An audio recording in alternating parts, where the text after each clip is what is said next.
Ne bucurăm, iată, să vă revedem la acest eveniment de excepție, sărbătorirea performanței în cadrul galei organizate de Camera de Comerț și Industrie Brașov. Sorin Poteraș, Andreea Negru, alături de noi, iată, oameni cunoscuți, oameni dragi nouă. Mă uit așa un pic cu emoție pentru că știu câte lucruri frumoase faceți, știu câte lucruri frumoase ați făcut la nivel național, la nivel local, la nivel transfrontalier, dincolo de toate, oameni cu state vechi de plată în ceea ce înseamnă antreprenoriatul și performanța, pentru că sunteți oameni de succes. Cu cine să încep? Hai să vedem. Care este atmosfera din această seară? Cu ce gând? Știu că ai fost premiată. Da, a fost o bucurie și onoare să revin la Brașov. Spuneam despre un proiect național pe care l-am inițiat și l-am derulat împreună cu Camera de Comerț și Industrie Brașov, educație financiară pentru dezvoltarea antreprenoriatului aici în județul Brașov și nu numai. Proiectul a demarat la București, a continuat la Brașov și la Constanța și s-a încheiat cu gala antreprenoriatului business la București. Vreau să cred că nu este primul și nici ultimul proiect de acest gen în parteneriat cu Camera de Comerț și Industrie și, într-adevăr, asociația pe care o reprezint nu face altceva decât să militeze pentru promovarea și susținerea mediului de afaceri nu doar la nivel național, ci și la nivel local. De aceea, acesta este și motivul pentru care în această seară mă aflu alături de comunitatea de business din Brașov. Un motiv bine întemeiat, revenim și pentru că vorbeam despre comunitate și pentru că vorbeam despre spirit antreprenorial și despre faptul că Brașovul permite și oferă în același timp, domnul Sorin Poteraș, știu că de curând ați schimbat macazul, ceea ce iată a dus la intrarea în piața brașoveană a unui agent economic, a unei companii importante. Iată că vorbim de această dată, sigur că da, ia să vedem. Da, într-adevăr, anul acesta reprezintă Bauer Compresoren, o companie nouă înființată anul trecut. Sunt foarte bucuros că am reușit să aduc liderul mondial în producția de compresoare de medie și înaltă presiune în Brașov, în județul nostru. Ne-am mișcat destul de repede. Tu mă cunoști că sunt un antreprenor curajos și orice oportunitate o transfer rapid într-o realitate, într-o realitate și într-o așa este. De succes. Și am început producția anul acesta în februarie, deja avem o echipă de 170 de persoane, avem o cifră de afaceri pe lună de 2 milioane de euro, deci am crescut foarte, foarte repede, foarte bine și ne propunem, avem propuneri, avem obiective deja mărețe. Sunt convinsă că 2024 cel puțin vine cu provocări și cu lucruri deja stabilite și clare, așa cum te știu, și ai punctat foarte bine. Preiau ideea, o transform în soluție, se transformă nu într-o realitate, ci într-o afacere de succes. M-aș gândi acum, există o rețetă pentru o afacere de succes? Da, dacă...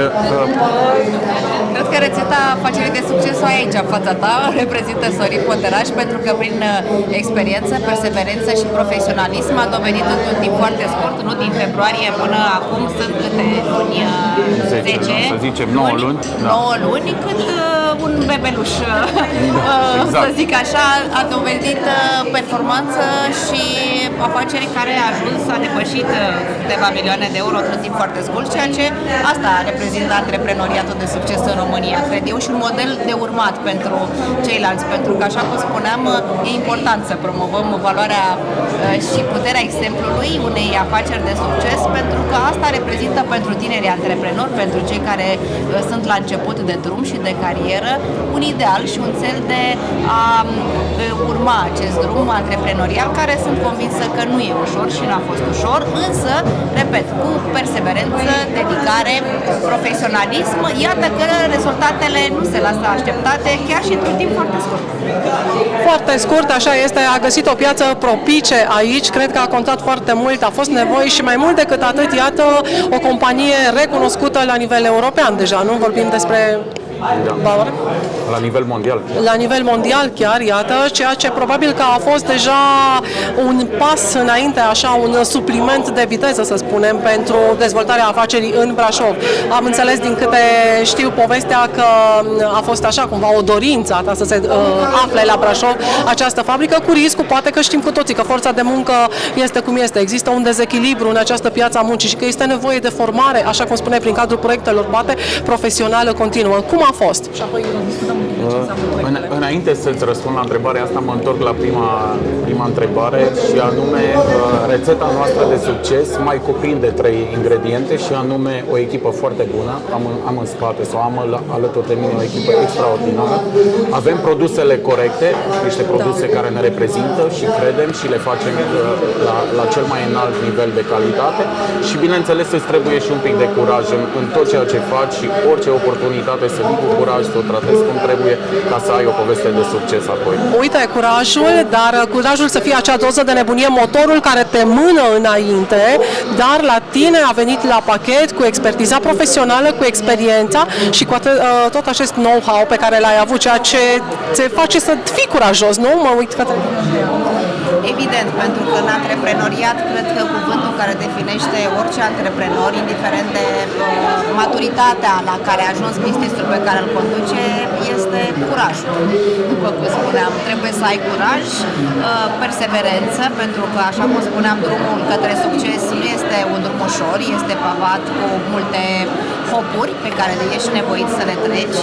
Trebuie să îmbini pe de altă parte cariera profesională cu cea personală, să creezi un echilibru în toate și, într-adevăr, să ai o echipă, pentru că cred că cel mai important ingredient este investiția în oameni și în echipă, pentru că de unul singur poți obține rezultate. Împreună, cred că rezultatele sunt excepționale.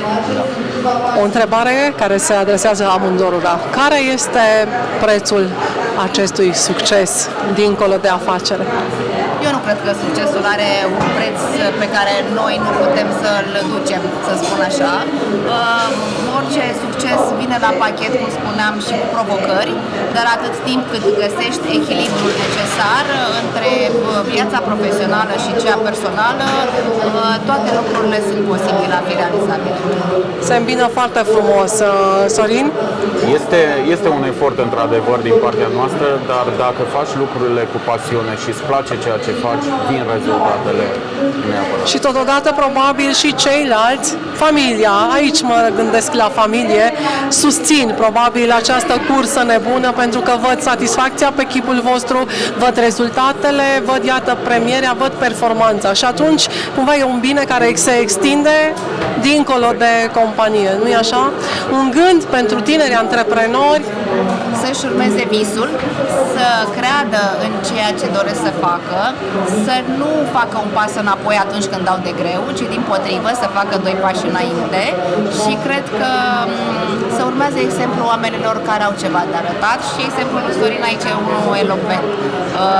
Eu cred și îmi doresc prin intermediul asociației pe care o reprezint să promovez astfel de modele de succes la nivel nu doar local, ci la nivel național și de ce nu internațional, pentru că doar astfel, prin puterea exemplului, putem evolua.